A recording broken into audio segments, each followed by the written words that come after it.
Hello. Hello, man.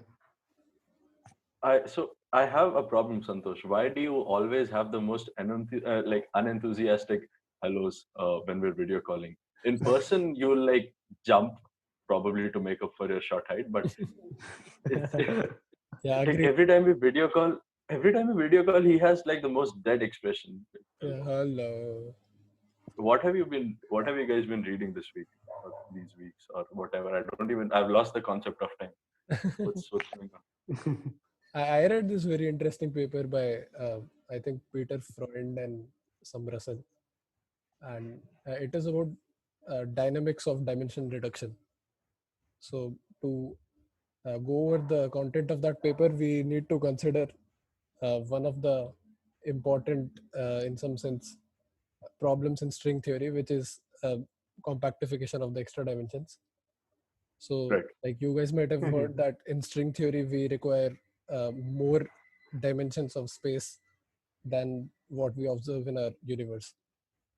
And this Yes. is very uh, like in pop science, this has been emphasized very weirdly, and so people have all sorts of different I don't know ideas about this. For example, in one of the talks recently, I heard some high schooler who had come to the talk in our Yes. talk about what if instead of having 10 or 11 extra dimensions, what if we had infinite extra dimensions, and then he had his own entire theory of everything. Yeah, you remember that he I have said a time did question. not exist. Yeah, time did it, But I have a big question. What talk is this, and why was I not there? When did this happen? uh, this was in November, I think. This was talk by Herman Nicolai. Oh wait, I was there. Oh wait, oh now I remember this high school kid. Oh right, oh shit, I'm so sorry. We were sitting together. What the hell? Yes. Yeah, Oh, it was, oh my god, yes, I remember. it was Yes. amazing. Okay, so one of the points that firstly we need to go over is this extra dimension business. Why does string theory have extra dimensions, and like what is this business? Are these extra dimensions arbitrary or not? So one thing is that string theory requires extra dimensions to ensure the consistency of the theory.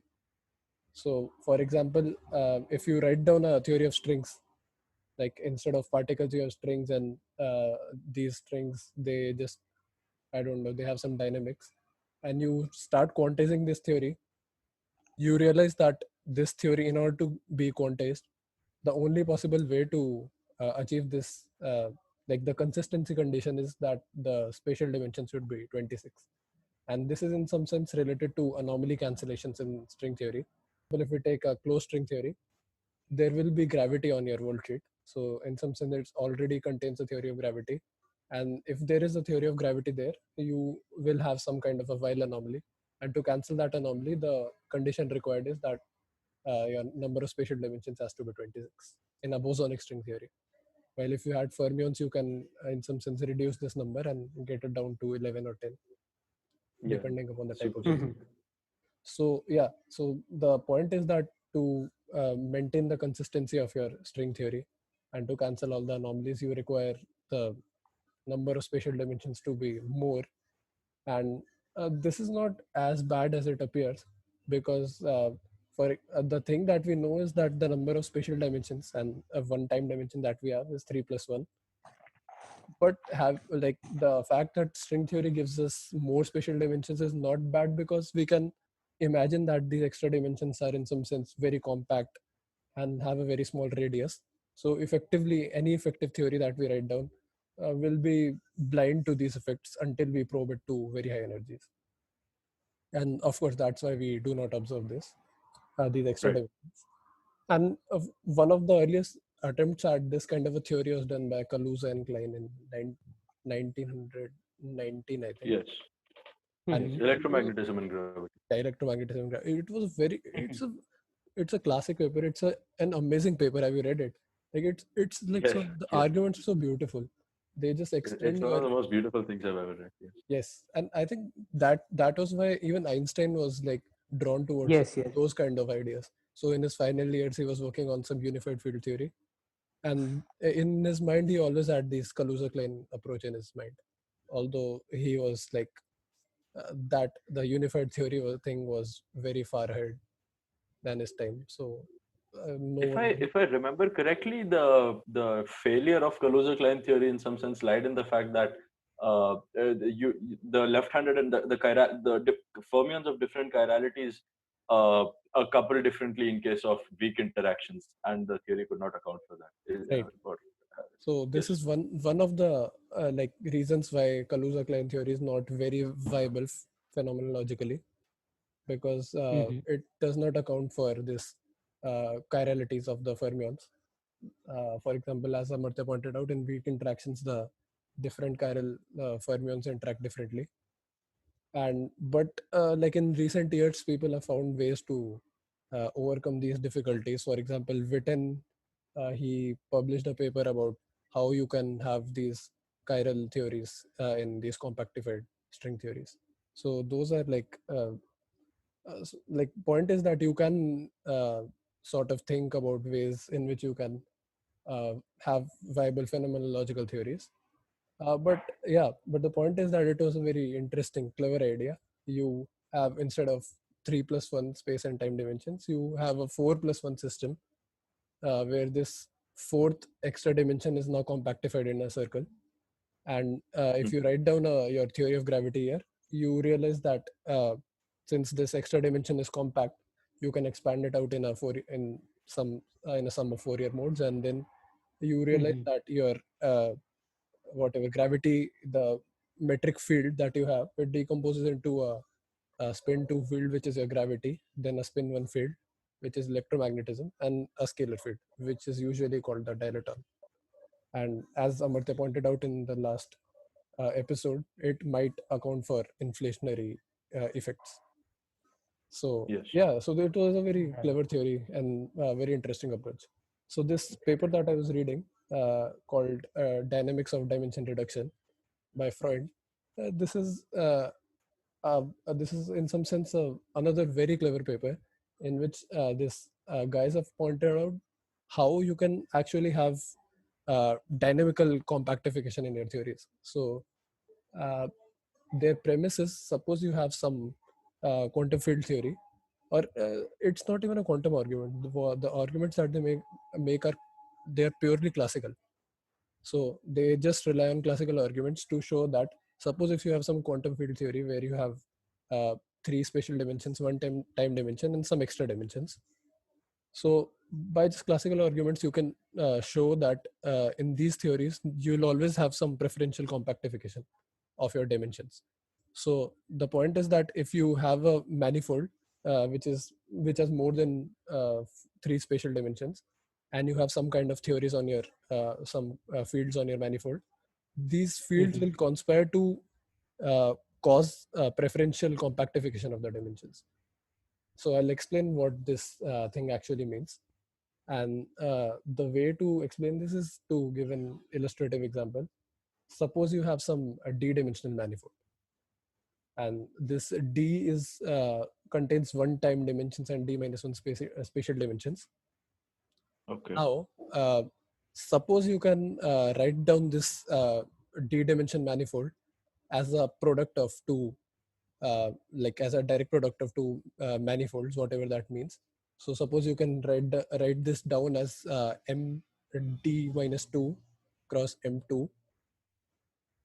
Now I consider a theory of gravity on this manifold. So that theory of gravity will be governed by some Einstein equations. R mu nu minus half R g mu nu equals some 8 pi g by c power 4 t mu nu, if I'm not wrong. Oh, Chetan does not use c equal to 1 when he's speaking of the Einstein field equation. This has to be blasphemy. I Such know, hypocrisy. but see, I think this has a two-part answer. One is that I studied general relativity before I started studying quantum field theory, and this Right.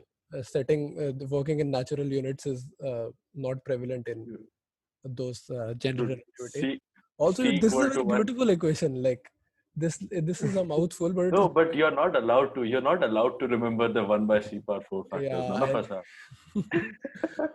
yeah, Apologize and continue. yeah. I'm sorry to high energy physicists, theorists all over the world. I was wrong. C is Yes. 1. Even H cross is 1. So, yeah. So, but I remember from this, I once set C equals epsilon not equal to mu not equal to 1 in my electrodynamics paper. Dude, that guy gave me 0 marks. He gave me Yeah, 0. no. He said that what if you cannot set all these things to 1? I said, so I was working in natural units. There are no natural units in electrodynamics. I have gotten into trouble with this using Yes. natural units, but yeah. We all have. You shared a meme recently with me, or like you tagged me in a meme. Yeah. Yeah, but anyway, yeah, continue. Okay, yeah. So we have a theory of gravity on our manifold, which is governed by the Einstein field equations, and we have a theory of electromagnetism. Say, so that theory will have an electromagnetic field tensor F mu nu, and it will obey some kind of field equations, which is a covariant derivative mu of F mu nu is equal to 0, which are the corresponding field equations for for the electromagnetic theory. And then you will have a condition that this T mu nu that you have in your Einstein field equations, those will be generated by this Maxwell field that you have. So the T mu nu is actually F mu rho F nu rho minus 1 by Yes. 4 times some contraction of Yes. your Mhm. FF. Yes. So this is all a classical argument at this point. Now, what the authors propose is start looking for solutions of these equations. Suppose of the Einstein equations. So what we have to look for is some form of a metric that will satisfy the Einstein equations. And since I assume that my manifold can be broken down into M2 cross MD minus 2, I'll look for solutions of my metric where this metric is in some sense can be reduced into 2 blocks. So there is a 2 cross 2 block in my metric, and then there is a D minus 2 cross D minus 2 block, and rest all can be zeros. Now, the one solution that I can think of the top of my head is that the F mu nu that I have for the Maxwell field, that is proportional to the Levi-Civita tensor epsilon mu nu. So it's easy to Yes. see that this satisfies all the requirements because it is antisymmetric. So it's proportional to the Levi-Civita whatever this tensor. So it the one form that we can take is epsilon mu nu times the scalar field, some scalar function. So it will be antisymmetric. Okay, so it's not exactly the Levi-Civita tensor. It will be the Levi-Civita tensor on the 2 cross 2 subspace of the manifold, and on rest of the manifold it will be 0. That will be the solution, the kind of solution I'm looking for. So on the 2 cross 2 part, I can see that this reduces down to all the properties of my Maxwell tensor, and it will satisfy the field equations for the Maxwell theory. So it works. Now, if I take this form of the metric or the Maxwell tensor as my form as a solution that I have, it's now easy to see that if I calculate or if I solve for the Einstein equations now. So the one thing that I'll be looking for is that I have to define the curvatures, the scalar curvatures or both of the two components of my manifold. So I'll be defining a R2. I'll call R2 the scalar curvature of the two dimension subspace of my manifold, and the RD minus 2 as the scalar curvature of the D minus 2 subspace of my manifold. Now, from the Einstein equations, it's trivial to see that since the T mu nu part is just a scalar or proportional to some cosmological kind of term, it's easy to see that the R D minus 2 that I have, the scalar curvature of the D minus 2 manifold, it is proportional to some quantity, which I say call some lambda. And the scalar curvature of the two dimension subspace of the manifold, that will be proportional to minus lambda. Okay. Okay, so this And is so two sure. quick questions, just to clarify. So, if these are generic manifolds, right? You're not imposing anything like them being maximally symmetric or anything. Just generic Yeah, manifolds, and then generic you're taking manifolds. The only condition I require is that I can decompose it into M2 cross MD minus minus 2 two and M2, because that's Mhm. the kind of solution that I'm looking for. right? And this electromagnet, the F mu and gravity are coupled minimally, as in there's no the interaction comes only from root minus G in the action. Yes, correct. Yeah, they are coupled minimally. Okay. Chetan, just one question Yeah, from sure. here. Where is your time dimension? Where does the signature equal to Yeah, -1 yeah. lies in which block? Very Does good it lie in question. the 2 cross 2? Yeah. This is a very good question because at this point I don't know where the time dimension lies, right? So at this point Okay. I've just Yeah. taken a form of the for the electromagnetic tensor, Maxwell tensor, and I've just solved the Einstein field equations. So as I said, the RD minus 2 is proportional to some lambda, some quantity which I'm right now calling lambda, and the R2 Mhm. is proportional to minus lambda. Now the Okay. point is that this lambda that I have, that quantity lambda is equal to the determinant of the metric divided by mod of the determinant of the metric. So it is called the sine function. If you might have seen it. So you have some quantity divided by its modulus. So that in some sense means that it is either plus or minus 1. Okay. So now the point is that if the time dimension lies in the 2 cross 2 subspace, the determinant of the say if the metric is diagonal in that 2 cross 2 subspace, the determinant there will be negative. So this sine function will be minus. And so what you'll see is that since the sine function is minus, the lambda is negative, and so r of 2 will be positive, but r of d minus 2 will be negative. Does Yes. that make sense? Yes. Okay. Vaguely, it does. Okay, so I'll again go over it. The r of 2 is proportional to minus lambda. The scalar Yes. curvature is proportional to minus lambda. The scalar curvature of the d minus 2 part is proportional to lambda, and lambda Yes. is in some sense a sine function, the I see. Okay. determinant of metric divided by its modulus. Okay. So if Sure. the time dimension is in the 2 cross 2 subspace, the determinant there is negative. The determinant of that is negative, Yes. and Yes. so the sine function I will be see. minus 1. I see. I And so see. lambda is So one negative. of them is. Hmm. Yeah. So the R2 here is positive, but the RD minus 2 is negative. Now, Right. Right. the interesting thing is that if you have a compact manifold, so if your manifold in some sense closes upon itself, or if it is identified, so this compactification business that we are talking about. So, for example, in the Kaluza-Klein model, it is a circular compactification. It can be spherical compactification. It can be higher dimensional compactification. For example, in string theory of Calabi-Yau compactification, which means you have some Yes. 6 dimension, the 6 dimensions are compactified in a certain way such that Einstein equations are satisfied. So that's a technical detail. But the point is that if the scalar curvature is negative, we can see that the manifold will close upon itself. So it will be compact. Wait, negative or positive? Because if I remember, a sphere has positive curvature and it closes in upon itself, right? I think it depends upon how you define it. But I think sphere is Yeah. negative, Up right? to normally. No. So it's so sphere is positive, but it's again a question of how you normalize it, right? Yeah, I Because think it depends upon how you define it, how you define yeah, your Okay, sure. principal curvature. it's a normalization. Yes. Right. So in this notation, say we define our compact manifold to be something that has a negative scalar curvature, right? So Right. if Okay.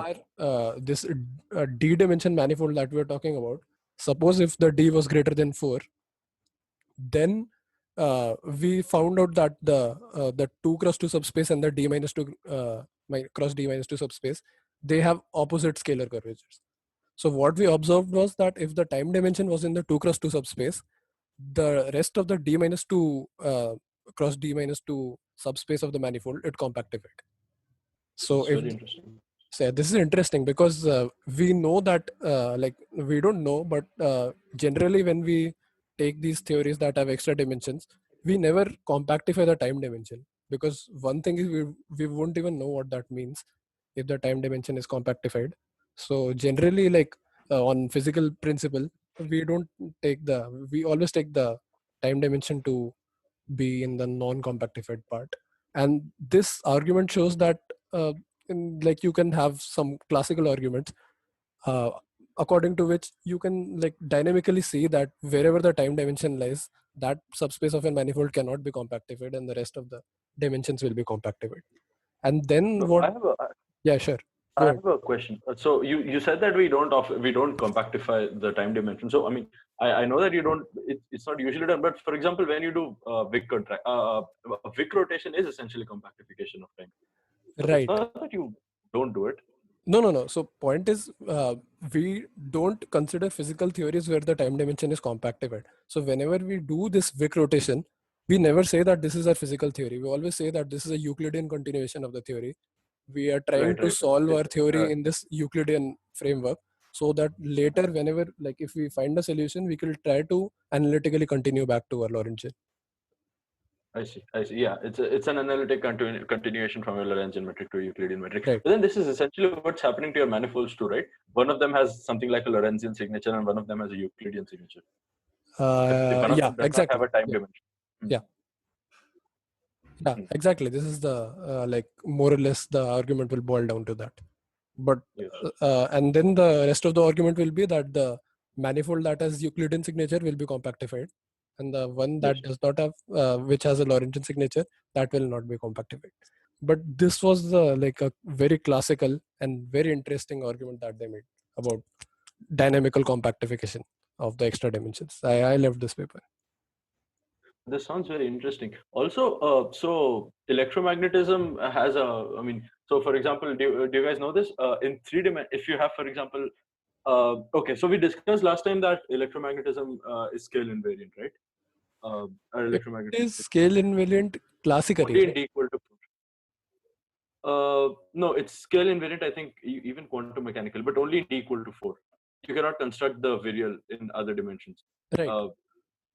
Right. Yeah. So in D equals so this scale invariance of electromagnetism is an artifact of 4 dimensions. But a very interesting thing happens in 3 dimensions. In 3 dimensions, if I remember correctly, it's the theory is dual to. So basically, what you do is you replace your vector a mu with a partial mu phi.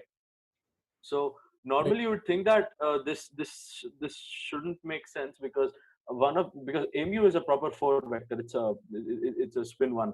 And partial mu phi is also spin 1, but if you think of it, the degree of freedom is captured by phi and not by mu. So it's hard to say that this should be equivalent to a vector like theory.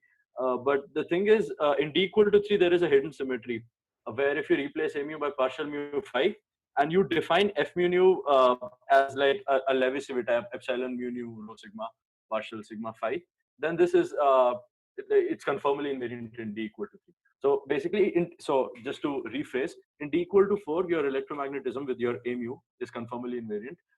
In D equal to 3, while your there is a theory which is dual to electromagnetism, and it's invariant and it's conformally invariant. So I was thinking, so your manifolds, the manifolds here, was there any restriction on the dimensionality of the manifolds? No, nothing. Nothing. Do you remember, like last time when we were talking about, I think somehow we had this topic of flux whatever this was, bosonization. Yes. And in that bosonization thing that we were talking about, this point exactly came up, that in 3 dimensions, your electromagnetism, like the Maxwell tensor that you have, it is defined by some 2-form field, right? It's always a 2-form field, F mu nu. But in 3 dimensions, you have this surprising symmetry, which is a Hodge duality, not a symmetry, a duality. That P form field is in some sense it can be mapped to a D minus P form field, where D is your dimension of space-time. And so in 3 dimensions, your 2-form field can be effectively thought of as a 1-form field. Yes. That is basically why we have the cross product, right?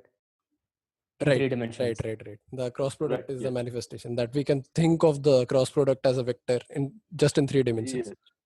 Because it's in some sense this Hodge-star relation between the 2-form and 1-form. Yeah. So I think we came across this topic even last time when we were talking about this bosonization, 2D bosonization or 3D bosonization. This is Now that you interesting. mention it, remember. Hmm. Yeah, Yeah, but so so this randomly came to my mind because I was then thinking, what if in your paper, instead of if for example, instead of electromagnetism they had a scalar field, uh, and then they just had duality, would you still okay, wait, let me think. um yeah, I had a point to make and then I completely forgot, if I wait. remember So I think by the end of I the kind of get your point. So I'll tell you the interesting thing. So in this this example that they have, it's like I think we just looked at it from one perspective, which is if the time dimension is in the 2-dimension subspace of the manifold, then the d minus 2 dimensions will be compactified. But the point is that there is a duality here also, because the time dimension can be in the other subspace also. So if the time dimension right. lies Yes. there, this 2-dimension subspace will be compactified. And I think Yes. this will amount to this duality in writing down the field tensor that we have. So instead of writing Yes. a p form field, if we write down the d minus p form field E minus p form. Yes. and did everything according to that, we would have gotten the same thing. Just the 2 and d The minus 2 would manifold would have, have switched. yeah, Yes. these would have switched signs. So I think this is the duality that is reflected by your question. Yes. Yes. Yeah, it's a good Yeah. question. But Amartya, I had this question. So I think electromagnetism is just classically scale invariant. I don't think it's scale invariant in the, like, I think it might get some quantum corrections that might spoil scale invariance or conformal invariance, as you were talking about. Like, I'm not sure. Is it actually conformal invariant in d equal to 4? Yeah, I think to my knowledge it is conformally invariant. Wait, okay, let's just see. See, I'm not gonna see. I generally refrain from making claims in curved space because Yeah, in curved space it is not. Curved space yeah, it in is not. curved space, yes, Even like but for in the simplest example in ADS space, you will have a mass like term. yes, For obviously, yeah, your right, So like it is yeah, not. Yeah, okay, yeah. Now I think I see your point, because if it was not exactly conformal invariant, then if I do the RG flow, I would have gotten some mass-like terms for yes, electromagnetism, yes. and that will break So the scale invariance. yes, so this argument holds only in flat space, which is why I said I'm not going to make any comments for in Right. flat space. To my knowledge, it's conformal invariant. Yes, Uh, and d equal to 4. and yeah, and I think it very simply because of the Ward identities, because the conformal invariance it basically physically lies in the fact that the photon is massless, and if you can somehow guarantee that the photon remains massless at all energy scales, then you'll have quantum corrections then cannot spoil your conformal invariance, and that's precisely what the Ward identity does. Now, Right. like you said, in curved space you have an effective mass-like term coming, so there you obviously don't have conformal invariance, but in flat space I think it's conformal invariant to all orders. Right. Oh, this is good. Hmm. Santosh, what are you reading these days? So yeah, I Harry was Potter. there was yes, definitely. He's not just Like reading Harry serious. Potter. I think he's also writing about Harry Potter these days on his blog. He's doing a lot of stuff. He's reading, writing, he's making a blog. Our He's boy's got things to do. he like, this is classic Santosh doing everything at all times. Hey, I'm not painting Harry Potter, so yeah, that's one thing remaining. So yeah. Thank Lord. Yeah, you're painting. Yes, let's not open that can of worms. Can of worms. Those are not just painting. I don't know what it is. Like, he starts to paint, then he this weird creativity kicks in, and he draws some political incorrect version of the paintings. You realize that by calling it politically incorrect, you were being politically correct. It's far worse than that. When he picks up his pen or brush or whatever, like all depravities that he has sort of subdued in his mind because he lives in a culture and society that would judge him, it just comes out. And yes, it's like we said, it's a public kind of thing. Let's not open that Yeah. discussion. Yes. What are you reading, Santosh? Physics. Talk about. Yeah. Okay, so what I was going through in the recent past is this topological. What I was going through recently is the classification of topological insulators and superconductors. So what happens in insulators. An insulator is basically modeled at the simplest level by a 2-level system in which there is a bulk gap. And now what happens is that now we impose a non-trivial topology on the system. And in a very concise way, this is what happens. This bulk Hamiltonian has a few properties. We can call them winding numbers, Chern numbers, or whatever. And now this turns out to be directly related to the edge states of the system. Now these edge states have the property that, number one, obviously they're confined to the edge of the system. And number two, it is that they are the zero energy modes. The bulk energy levels are usually not at zero. They are separated by a mass gap. But these edge modes, they transverse this Fermi energy at E is equal to 0. And hence at low electric fields, they are the ones that contribute to conductivity. This actually tells us a lot. This should be similar. This is very familiar to you guys from the point of view of ADS CFT correspondence, right? Okay. Yes. The only part I think both I and Chetan understood were bulk boundary correspondence, which is just the general name for ADS CFT is an example of it. Apart from that, it was a lot of words I do not know. Yeah, same. So I think it's So there are it's because we don't know anything about this condensed matter condensed matter. terminology. Yes. Maybe You're can, talking to particle physics noobs. yeah. Be a little kinder. Yeah. okay. Continue. So yeah, this is the thing. These edge states which are localized at the edge are the only ones contributing to the electrical conductivity at very low electric fields. And Okay. this is part of a very general phenomenon called the bulk boundary correspondence, in which there is some property of the bulk Hamiltonian which shows up in phenomena at the edges. So basically there are materials that behave as an insulator in the bulk but as a perfect conductor near the edges. Oh, I see. Now these can be classified. According to various invariants. Like for example, the Chern number, what I was talking about, it takes the values of integers. yes. And there are other invariants, the Z2 invariant, which as you might guess takes only 2 values. The key point being that I'm looking for there is this paper I was reading, and it basically classifies the available superconductors and insulators into, it is called the Altland-Zinnbauer classification, if I'm not wrong. Yeah, the Altland-Zinnbauer classification. And it says that assuming only 3 kinds of symmetries, the time reversal, the chiral, and the particle hole symmetry. Using just these 3 kinds of symmetries, we can classify the all possible superconductors and insulators into 10 types.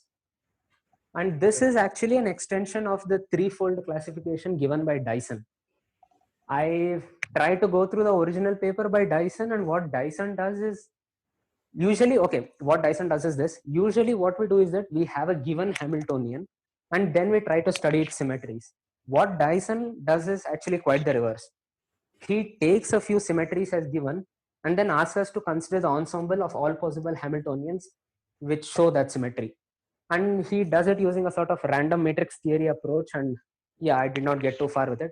The point is that was threefold, and the Altland-Zinnbauer class is an extension of that system. Right. Now I was actually trying to. I very recently saw this 10-fold classification somewhere. I'll send you the paper wherever I read it, but I very recently saw this. Sure, send it to me. I did not understand it at all because it was much above my pay grade. But yeah. Considering our pay grade is 0, that's accurate. Okay, Santosh. There was this interesting thing related to what you were saying. I think I saw a topological argument somewhere about why this bulk boundary kind of correspondence holds, and I think it was the argument was as follows: suppose we consider a square lattice. The opposite sides are identified, so it is effectively a torus. And now I start considering loops in this parameter space that I have. So this is not the square lattice. This is the phase space of my system. Okay.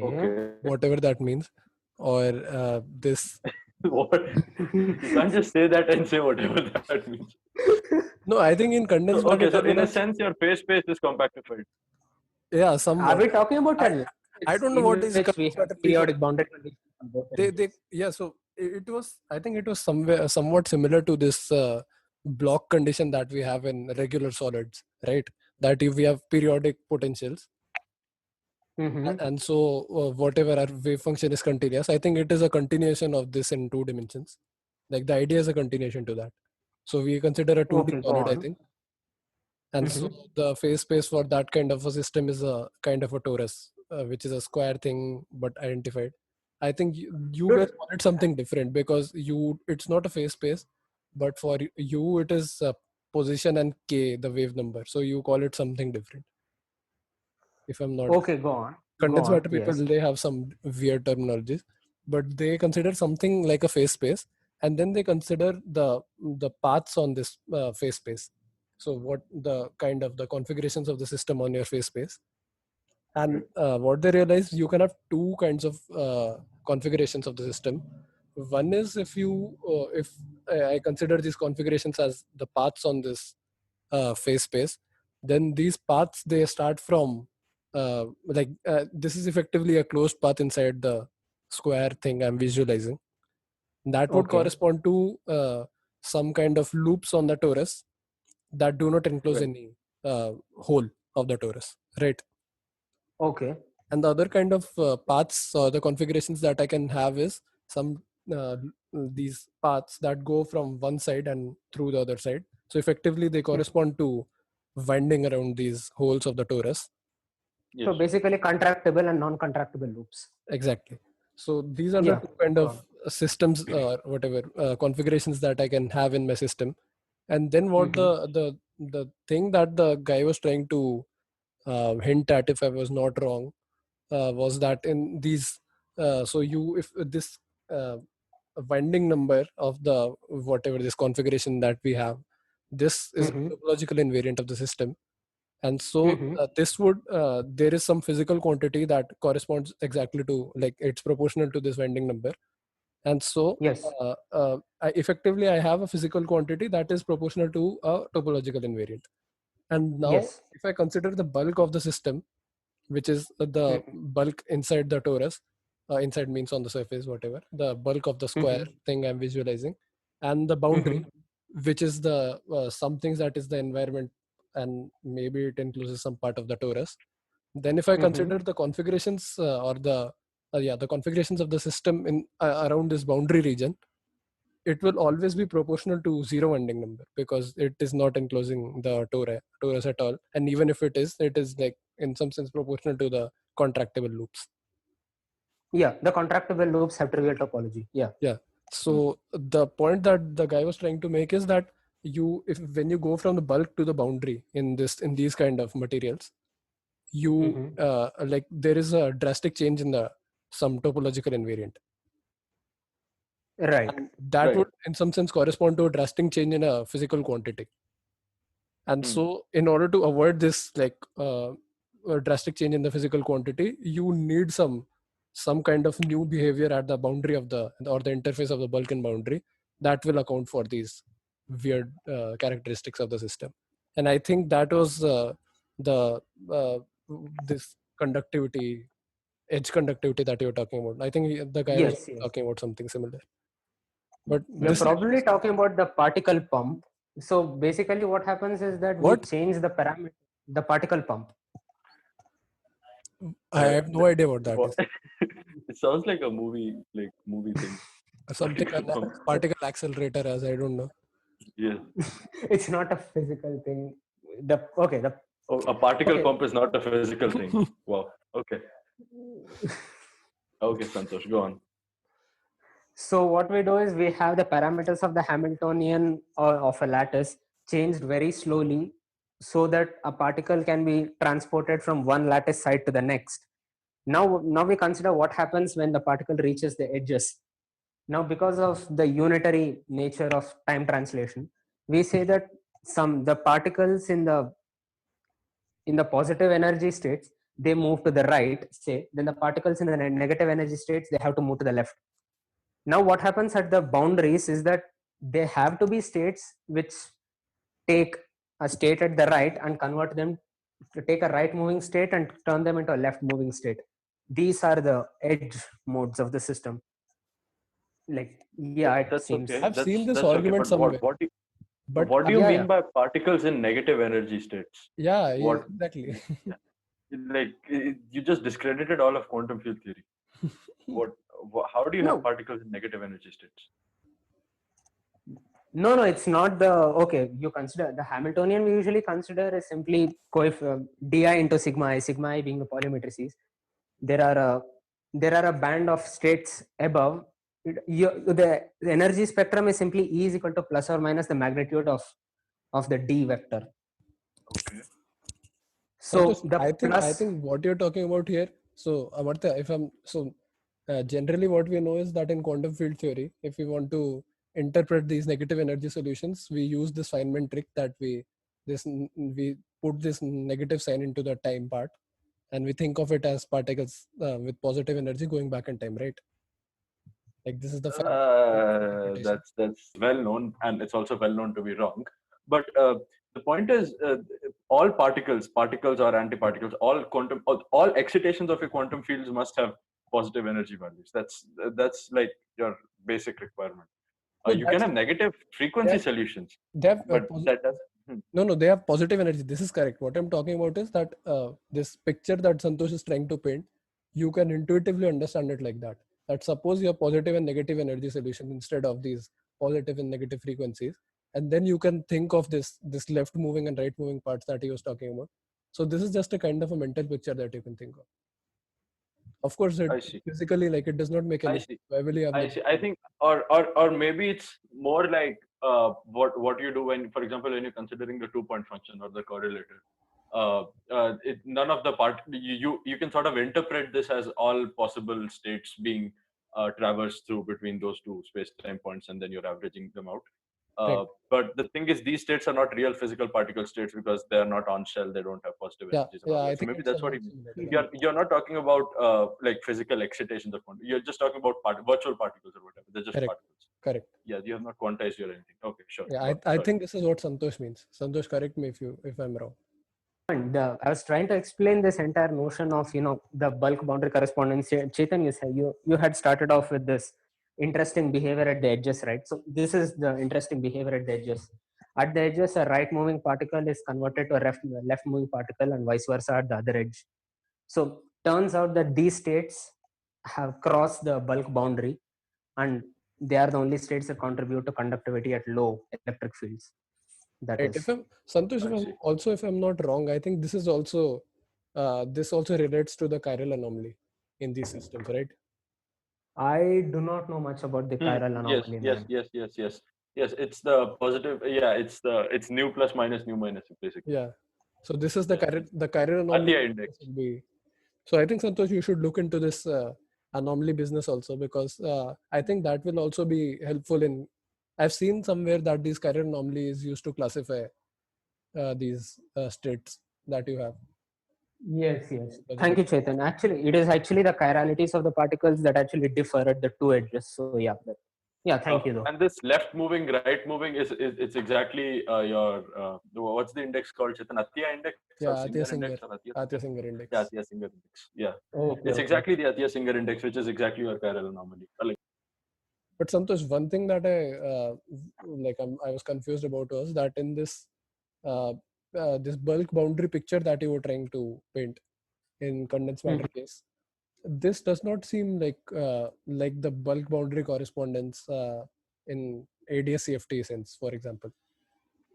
Okay. So in ADS-CFT sense, the way we think of this bulk boundary correspondence is that if we have a quantum field theory in the bulk or the bulk space-time that we have, and we have some other quantum field theory that lies on the boundary of this bulk space-time, and there are states in this bulk space-time that correspond to operators on the boundary quantum field theory. So this is the Right. sense of bulk boundary correspondence. It's like a dictionary in ADS-CFT sense. I'm not sure what it is in this condensed matter sense. in this sense, I think, in fact, in this sense, or the case Santosh was talking about, it's very different because I think By bulk boundary here, he means that you have a manifold and you compactify it. So now you've reduced the number of dimensions, and that's what you call the boundary. It's not actually the boundary of a manifold with a system living inside of it, Oh, right? I think that's what Santosh was saying. Like so for example, this square torus business we were talking about. Yeah, so the bulk, there's, you're not saying that there is a theory on the boundary of the square and there's a theory in the bulk of the square. You're saying that there is a theory on the square and then there's a theory you can get by compactifying the square or like identifying the edges of the square. So wait, I myself am not sure at this point. Wait. I think it's so. Do you notice, Chetan? Like for example, a year or two ago, if the two of us threw around words like contractible loops and non-contractible loops, Santosh would just smirk and leave. yeah. And today I heard Santosh himself use these words like on his own without the need, like literally without needing to use those words, just to like show off he's learned. He's becoming more receptive of mathematical jargon. Yeah.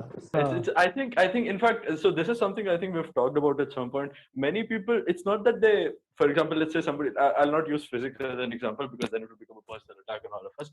Let's say somebody decides to do biology, or let's say mathematics. Let's take mathematics. Somebody decides to do mathematics. It's usually not merely because they love mathematics in itself, but because they're somehow, I don't know, they find the culture behind doing mathematics or being in academia very alluring.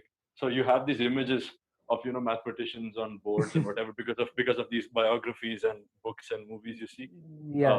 And it's this culture that appeals to you often more than the subject itself. And I think a lot of us, so I mean, okay, let the personal attacks go to head. I mean, we grew up on reading Einstein and how he worked out of his patent office and all of that. It's a culture that appeals to you. It's not just the subject. I think the allure of academia is real. Although it also exponentially vanishes as you reach your third year. True. Dude, as soon as you ask yourself what is spin in physics. Recently, this junior, they messaged me saying that, dude, I don't think I'll be able to continue in the academia because one thing is that it does not pay at all and stuff like that. And I need money. And so I think I'll probably be more interested in machine learning or, I don't know, economics or stuff like that. It's like, it's very, like, I don't know, I feel them, but it's also very sad to see the situation. No. So machine learning.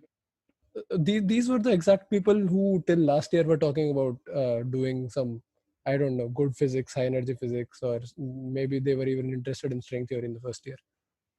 So like it's Santosh, condensed matter also exists. It's okay. Explicitly mention it. But I don't think a lot of people know about condensed matter. Like at least in their No, first.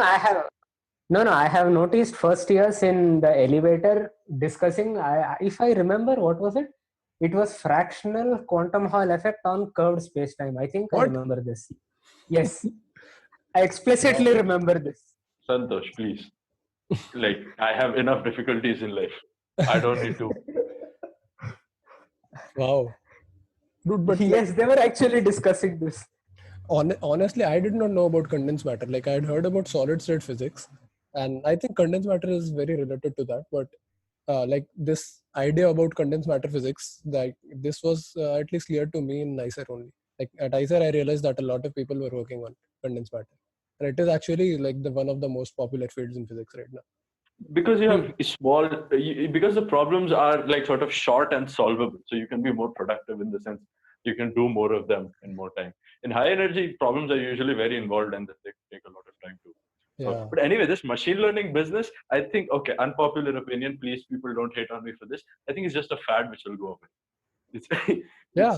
So I've seen that like this fad of artificial intelligence, like it comes in it's like a bubble. It usually comes every 10 years and something, and then it sort of fades away.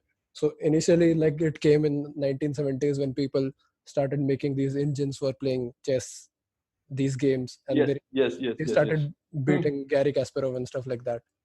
Then it faded away. I wonder if it has anything to do with natural intelligence peaking and going down. Yeah, so I think this is also a very interesting thing that we can talk about. What actually is intelligence, and like Yes, I find this a very interesting topic. I watch YouTube videos about it, although I do not know anything about it. It is a very interesting topic. Also a lot of material to maybe roast Santosh. Santosh, Yes. are you Turing complete? Are you? Turing complete. What is Turing complete? How- The answer is no. Yeah, Santosh, you just proved it. Yeah, you're not Turing complete. But yeah, this is something we should talk about at some point.